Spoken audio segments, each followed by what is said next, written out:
Welcome, everybody. This is Avoiding the Addiction Affliction, brought to you by Westwards Consulting and the Kenosha County Substance Use Coalition. I'm Mike McGowan.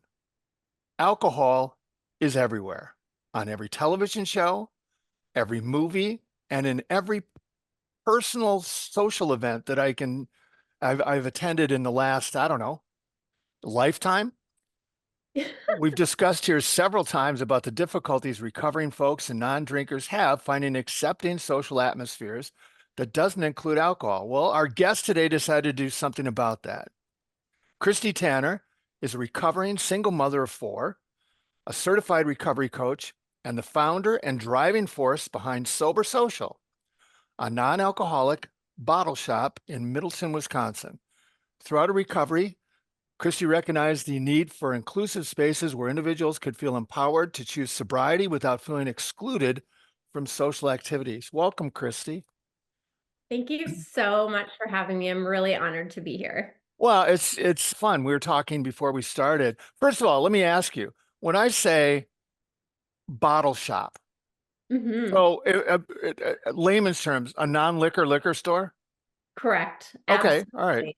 Yep. Yeah. So people walking by my store, if you weren't looking at the signage, which obviously it says Sober Social, if you weren't looking at the signage and you just walked into my store, it looks like a really adorable bottle shop, right? Like a liquor store. It looks like alcohol, right? There's bottles of wine, there's spirit replacements, there's beer, there's mocktails, there's accoutrements to make cute things. And every single thing in there is non-alcoholic and safe for pregnant people and safe for people on medicine and safe for your kids to have a sip. It's just a brand new way to elevate what you're drinking and feel a part of whatever you're doing. Well, and we're both in the fine state of Wisconsin, right? Yeah, And where did I read this right? You were the first non-alcoholic bottle shop? the first in the state, the only brick and mortar, completely non-alcoholic bottle shop. And you, I'm laughing because I have to imagine that occasionally you get the customer wandering in. Yeah, all right, go ahead. So I how for long does it take them before they realize that there's no alcohol? not too long because they'll be like, wait, what is it?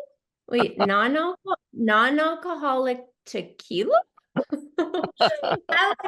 That is right. What can I tell you about it? Do you like margaritas? Because I have so many. That's great.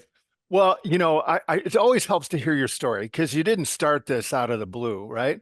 And you No. readily share your story on your Instagram, which we'll put a link to, but it's at Mocktail Mommy. What Yeah. got you into recovery, Kristi? Yeah, I think I probably have always been an alcoholic. Hmm. I don't think I ever drank normally. I didn't drink in high school. I went to college and I was like, woohoo, no parents. And it was socially acceptable to drink a lot. When I graduated, a lot of my friends probably curtailed their drinking, right? They didn't drink seven Yep. nights a week Yep. anymore because they were working and they were having kids and they were getting married and they have more responsibilities. And instead of that happening for me, I used all those new responsibilities as justifications for why I deserved some way to relax at night. And I think for a while, I was sort of socially, normal looking. I would go out, go to happy hour, whatever. But what people didn't know is once I went to happy hour, I would come home and continue drinking. Hmm. Once I started, I really didn't ever have an off switch. And when I stopped working when I had my second son. So I had two kids under 18 months old. Then I had a third son 17 months later, and he was born with a cleft lip and palate. And his first year, we had multiple surgeries, lots of hospital stays. It was a really, really difficult year with three boys under 3.5. My husband at the time was traveling a lot, and I felt really alone. I Hmm. didn't really know who my support system was. My friends were still working. Many of them were not yet moms. And I didn't really find a good outlet or support system. Then I had one more child. And so I had four kids under 5.5. And yes, it was bananas. No twins. Like there was just lots of little humans with lots of different needs. And it was so much fun, but I felt exhausted all the time. I felt like I wasn't sure if I was doing it right. It looked easier for other people. Why are their kids in matching clothes? How are they clean? Do they eat vegetables? Like, there's so much stuff going on. And during all of this, my marriage took, we were not in a good place. He was really focused on business. I was really focused on home, and we sort of did our own things. And as I got sort of angrier with my husband, I drank more and more. So my last pregnancy was the first time during pregnancy where I was like, I want to be drinking. So you had stopped drinking during your pregnancies previous to that? Yes, And then how soon after you gave birth did you go, I'm going right back to it? in the hospital. Really? I mean, I brought champagne with me, multiple bottles, to the hospital because I could not wait to get this baby out, meet her, hold her, and get back to my wine. Wow. Wow. I really felt like it's not fair. I'm being left out. Nobody's including me. Everyone's doing happy hour and wine tastings and all this stuff. It's no fun. Like, if you can't drink, you can't have fun. That is what I thought. And I'm like, I'm a fun person. I want to be having fun too. But after my daughter was born, I was extremely depressed. I was diagnosed with postpartum depression. We had just moved from Chicago to Wisconsin. I didn't really know anyone. And my drinking just skyrocketed. And I don't know what happened, but I stopped caring Mm. that people were worried. I stopped caring that people questioned if I was okay. And I was like, I don't know, like, you come take care of four kids under 5.5 and tell me how easy it is. I felt like I had this like platform where it was like, I deserve, I deserve to be blacked out at the end of the day because I'm so tired. And that's how I knew how to get myself to sleep. You look fit now and you're slight. Mhm. How much were you consuming?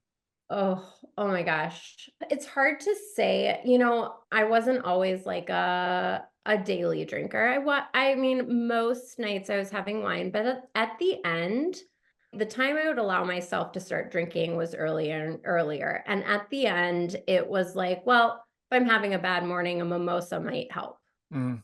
And so I would start in the morning and sort of drink champagne and wine all day long. Just all day. 3 bottles, 4 Wow. bottles, and I weigh 110 pounds at my heaviest.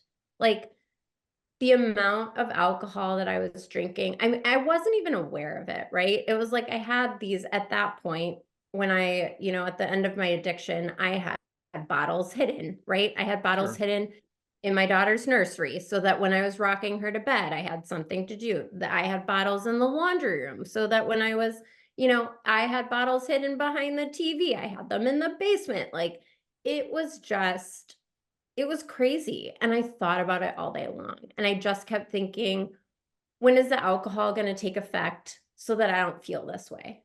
Mm. So I don't Eh, feel this way?" What finally precipitated you saying enough? Yeah, it was bad. I'm not one of those people that had a high bottom.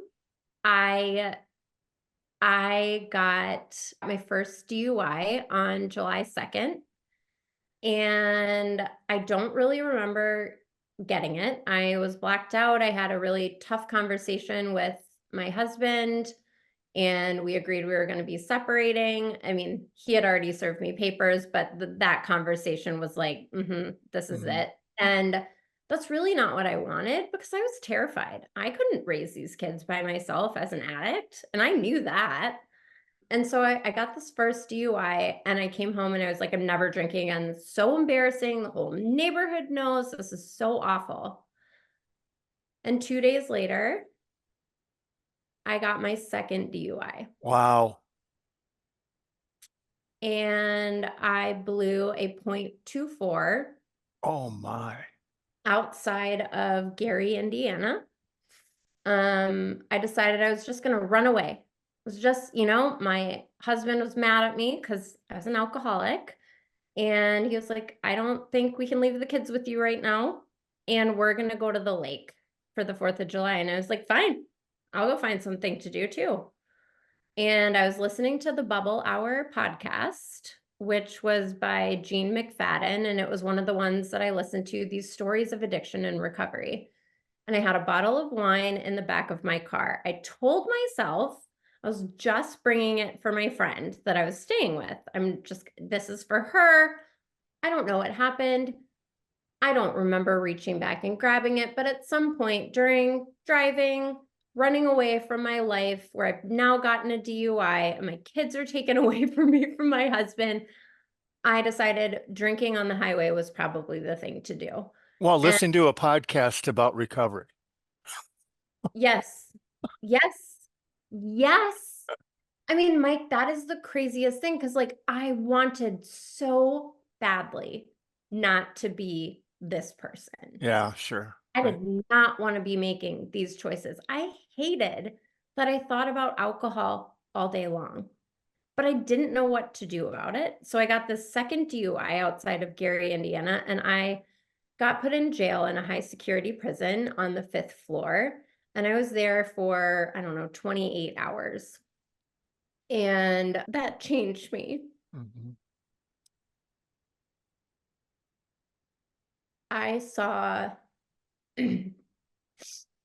I saw people suffering so much in jail, and all I thought is, "Oh my god, I'm never gonna see my kids again, Mhm.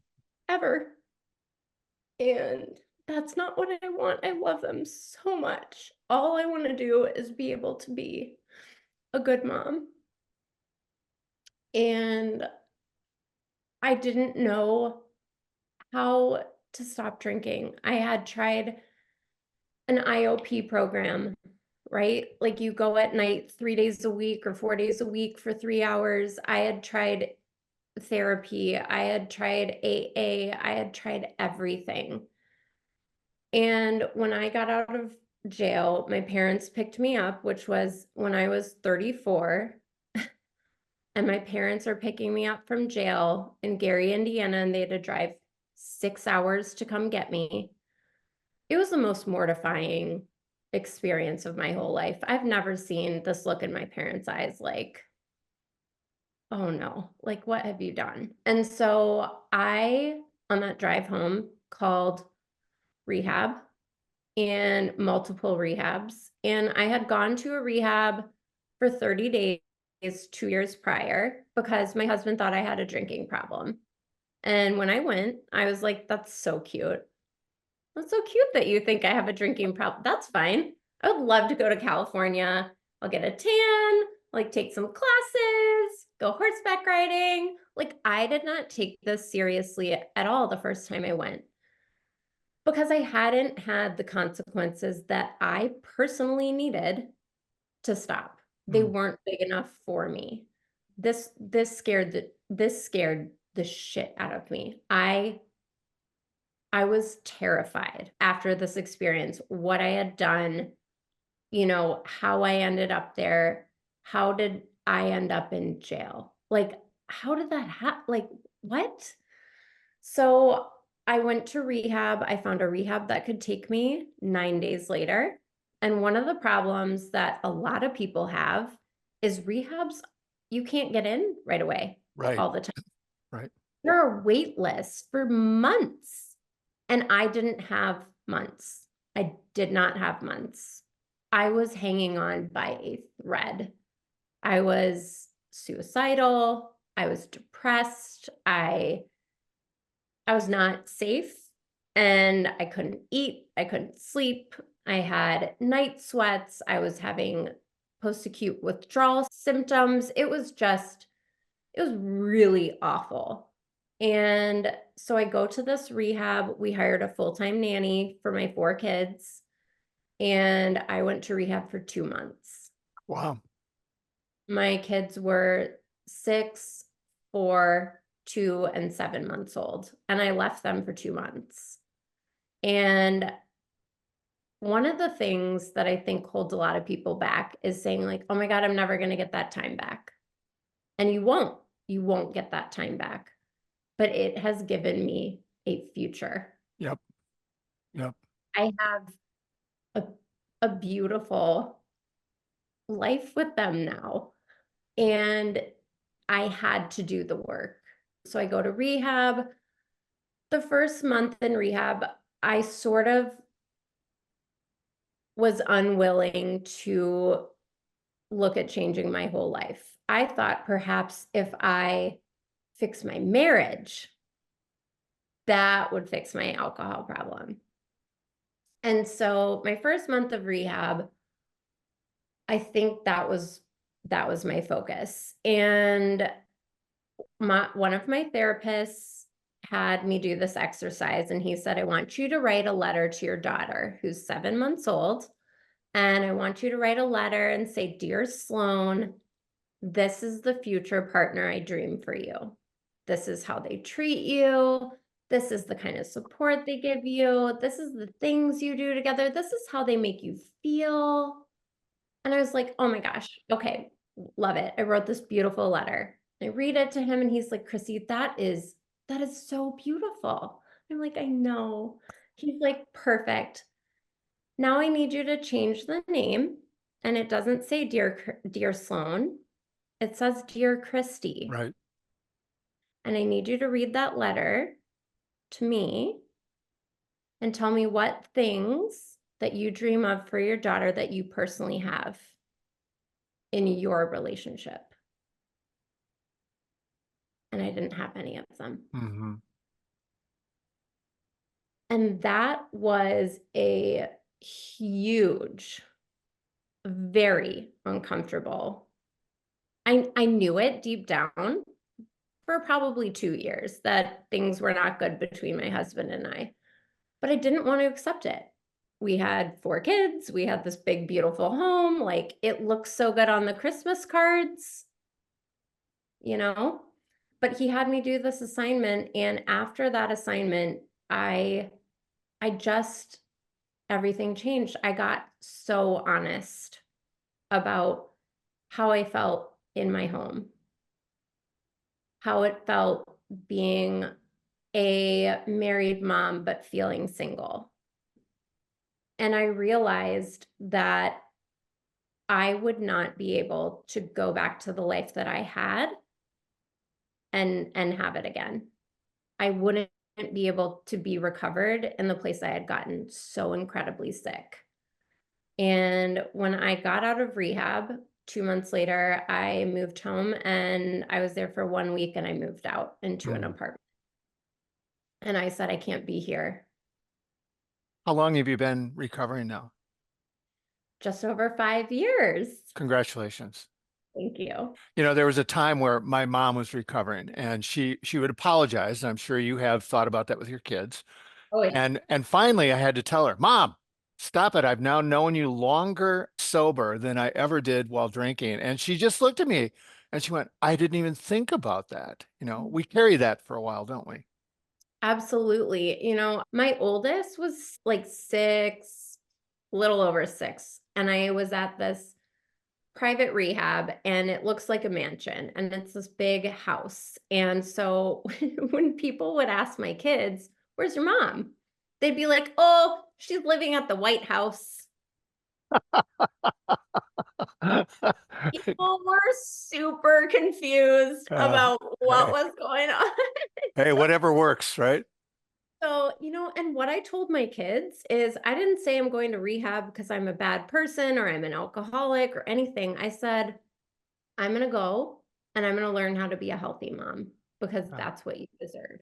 You know, you were saying about being honest before, and we were talking before we started this. You said you were in chapter 6 of Celeste Yvonne's book, right? Which I didn't know prior to this. But a lot of women, Celeste included, and men have told me that they kept their sobriety secret for a while because it was embarrassing because of how prevalent alcohol was.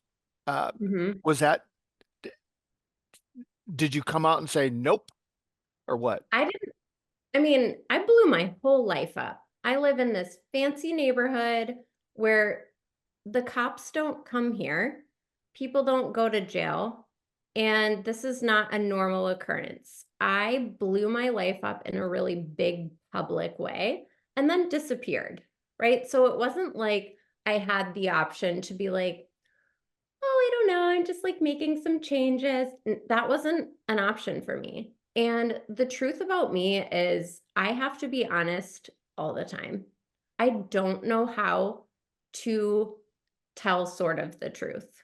I can't do it anymore because when I did that, I was drinking. Yep, it's great. It's to a fault, right? There are times when it's like, oh, perhaps I didn't need to tell them everything. The checkout lady at the Target line, like, guess what?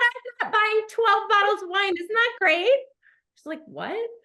No, I came out and at 89 days sober, so I had been out of rehab for 29 days.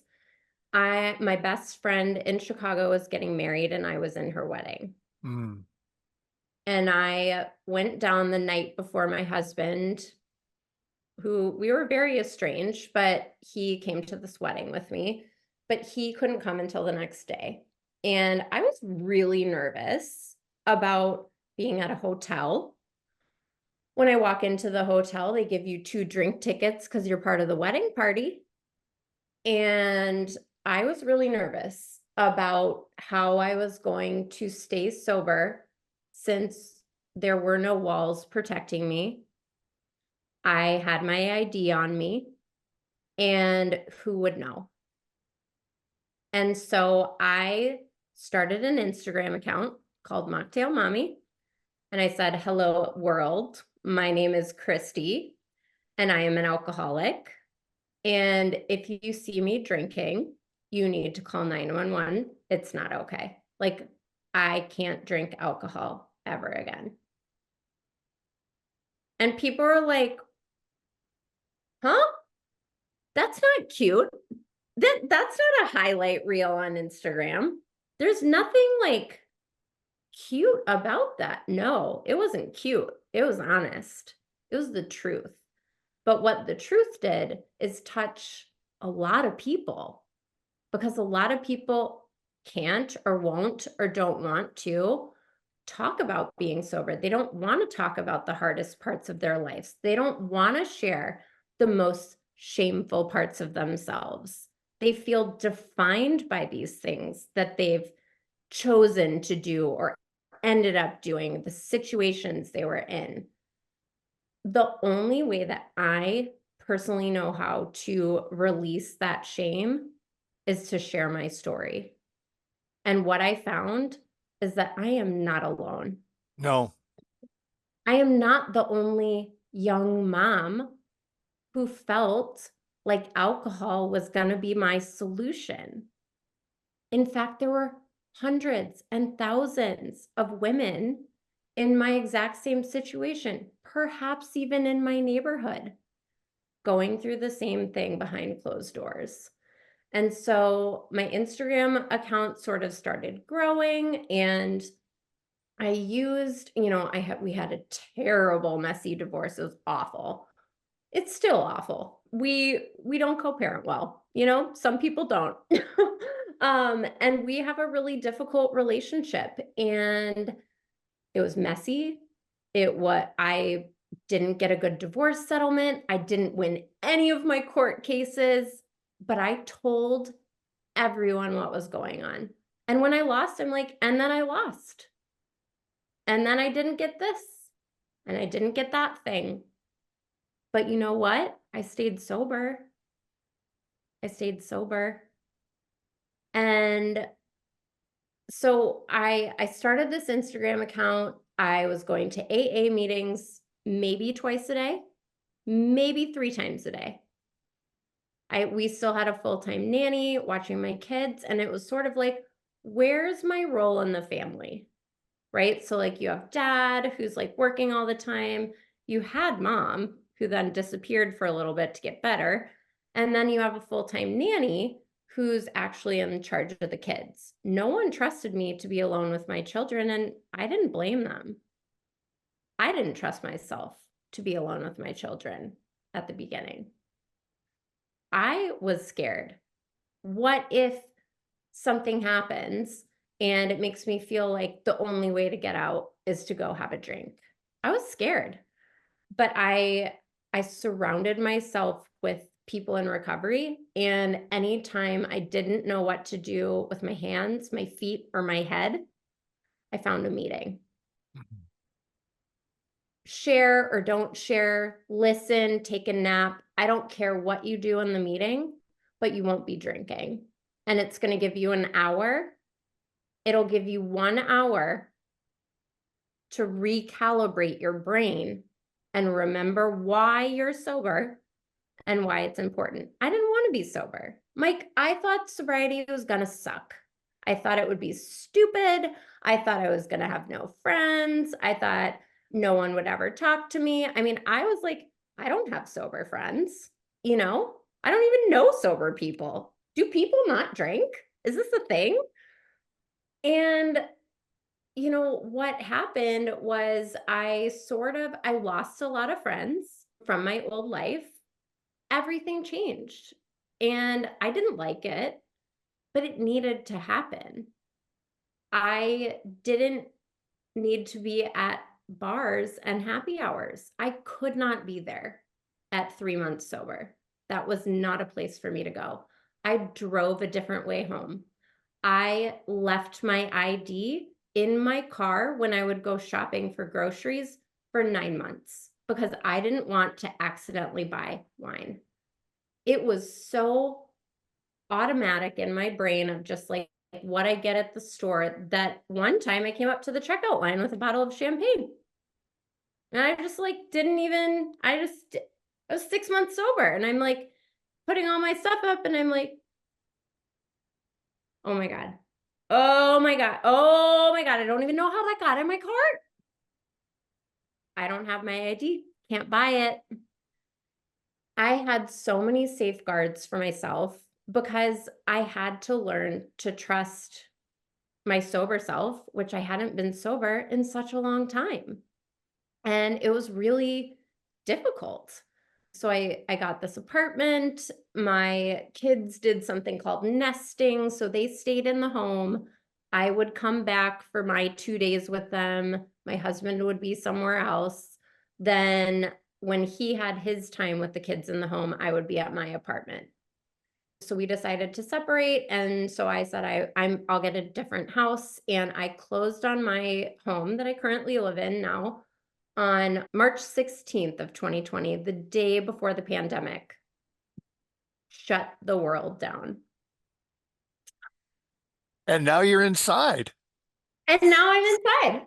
It was such a wild ride to be, I ended up going to Florida for 5 weeks with my children at the beginning of the pandemic where my parents live.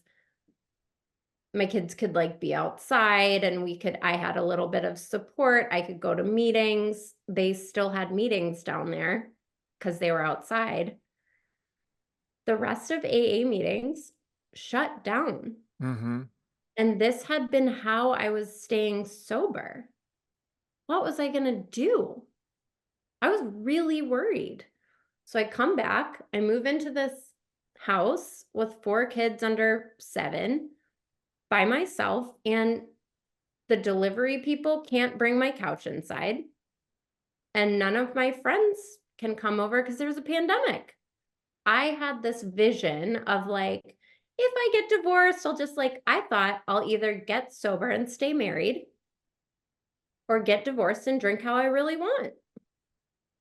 Never in my wildest dreams did I think I would get divorced and stay sober. Ever. Never. Well, whatever. I'm dying to ask you this question. So let me just get to it. you at some point then open up this non-alcoholic bottle shop, but you've spent, how do you get over the taste and not having a craving for alcoholic beverages? Sure. Yeah. Well, I mean, when I first was in recovery, I wanted to be at the parties. I didn't want to be left out. And so I sort of forced myself to go, right? I would force myself to go to these places. And I didn't like it because then people would be like, well, why aren't you drinking? I'm Hmm. like, that's not the conversation that I want to open with. That's not my best side. And so I I ended up sort of becoming a hermit. And for probably 3 years, I didn't do any sort of non-alcoholic anything. That would have been really triggering for me. And Yeah, I right. think there are still people today that are not going to be interested in something that tastes like beer if beer was their thing. There are going to be people who never want something that tastes like an old fashioned because that will be really triggering for them. I found at about 3 years sober that I was looking for a way to be a part of with my friends. And when we get together and they all have their cute glasses of whatever they order, and I have a water glass, Hmm. I felt othered. I didn't like it. And so it's like, is there something I can have that's not lemonade? Is there a way to have a sophisticated, interesting, cute, pretty drink with accoutrements and all the things? That was as important to me. The look and feel and glass and color and experience, that was important to me as what was in the glass. I wanted that whole experience. And so I started looking around for these non-alcoholic products, and mostly what I found were things that didn't taste good. Hmm. I'm like, of course you wouldn't drink non-alcoholic wine. It tastes terrible, you know? And 5 years ago, they didn't have good non-alcoholic wine. But I found over time, as this industry is changing, and the more we know about alcohol, there are so many people getting sober for so many Yep. reasons. So many reasons, the health reasons, the medicine, you're an athlete, you're a parent, you don't like being parenting hungover. It's hard. And so these products started becoming available, right? Like these mocktails and these like you could have a lavender margarita without alcohol. I'm like, wait, I love lavender margaritas. That sounds amazing, right? And can I really have that without the alcohol and have it feel like I'm a part of? And the truth is, 3 years into sobriety, it did that for me. It wasn't a trigger. I was a huge champagne drinker. I drank champagne all day, every day. The first rehab I went to, they were like, what are you here for? And it was like alcohol. And it was like, oh, what's your thing? And I was like, champagne. And they were like, people don't come to rehab for champagne. And I was like, this girl does. Hmm. Mhm. But I was like, I thought champagne was fun. It's celebratory. It's got a pop of a bottle. It's so pretty. I I want fun. I want to celebrate. I like bubbly. I like happy. I want to do that. But I can't have alcohol. So what can I have instead?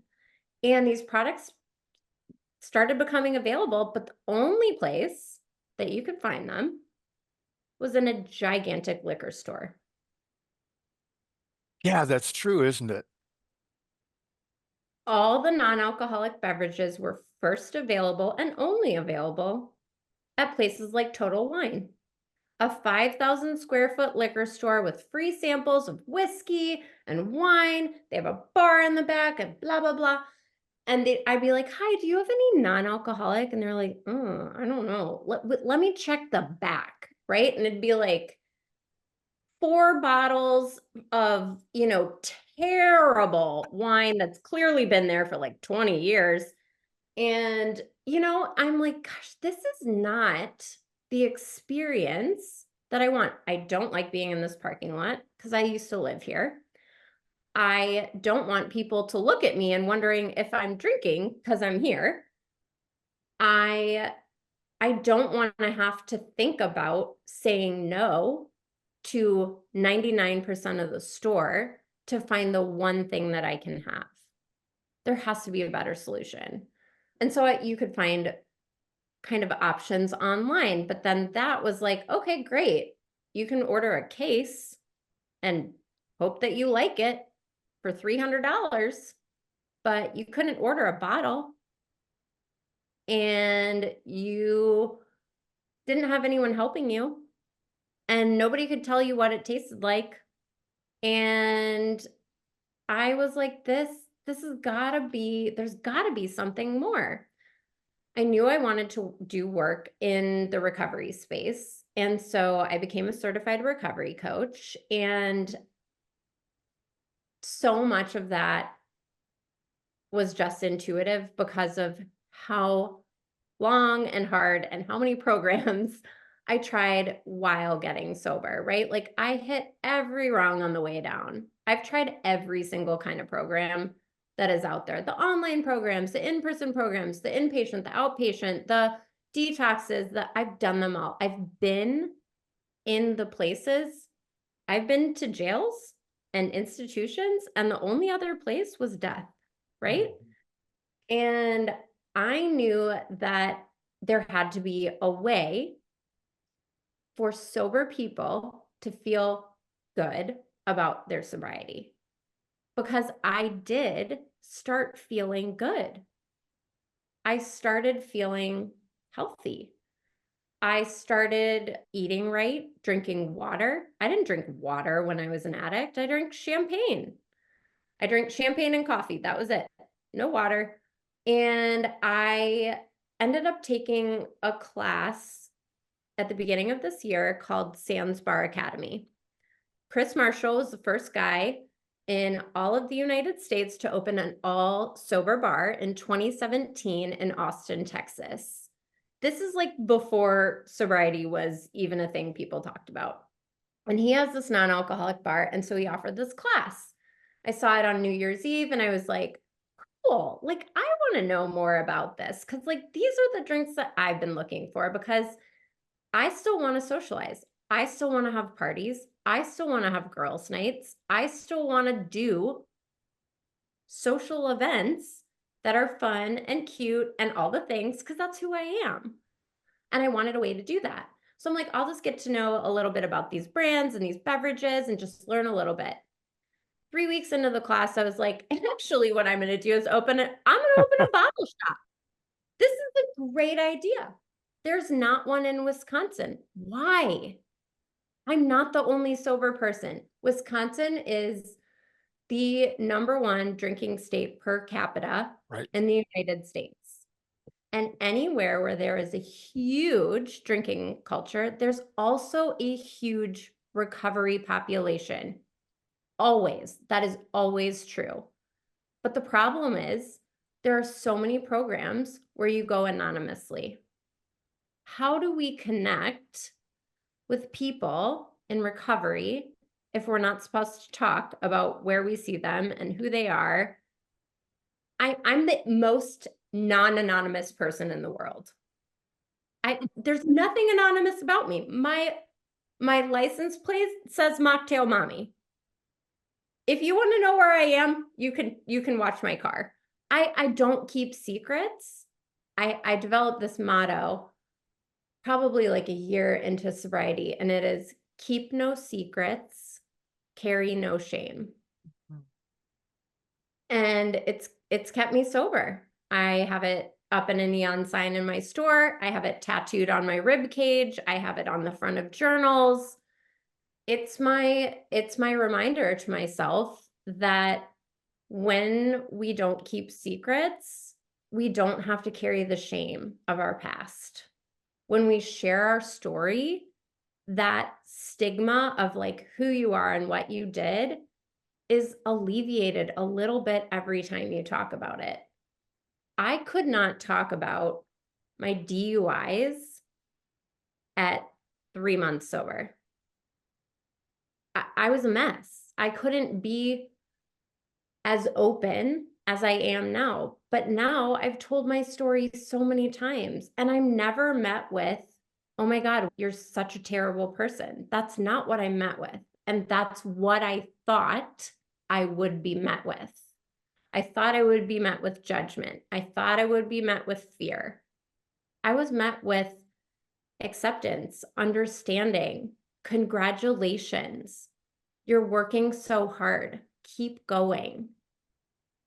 I wanted to bring those messages from these recovery programs and these AA and Sober Mom Squad with Celeste Yvonne and the Luckiest Club with Laura McCowan and all of these recovery programs and give it a place, a physical place in the public space that anyone can go to. And you don't have to identify. You don't have to say I'm an alcoholic to walk into my store. You don't have to be anybody. Everybody's welcome because everything is safe for everyone. And that feels really, really good. And I realized that people in sobriety are looking for connection. The opposite of addiction is connection. And I needed to bring that to the public. I needed to bring this sort of, you can be proud of yourself and you can find people that have done it too, and you can inspire somebody else and you can still be a part of. And it gets to be really cute, right? Like my store is hot pink tiger wallpaper and chandeliers, and it's because that's who I am. And I want to be in a beautiful space. And I think sober people deserve a beautiful space. I do. Oh, that's Um, perfect. Stop there. That's a perfect place to end that. And for those of you who are listening, we put the Kristi's socials as well as the website for Sober Social on the yeah. podcast. And I invite you to go to it. I was going to end with this, but you just did. It exudes celebration and joy as you do. Uh, and there's events there and all sorts of other stuff. Kristi, your story is remarkable. Your energy is incredible. Thanks for sharing it today. Oh my gosh. I'm so grateful. I didn't know I would get to do this kind of work, and it's so fulfilling. Yeah, it And is. I love it. So I appreciate it. I love what you're doing. And just thank you so much for having me. Oh, you're welcome. For those of you who are listening, you know how this goes. There are links to Kristi's stuff, and we invite you anytime you're able to listen in. Until then, please stay safe and celebrate.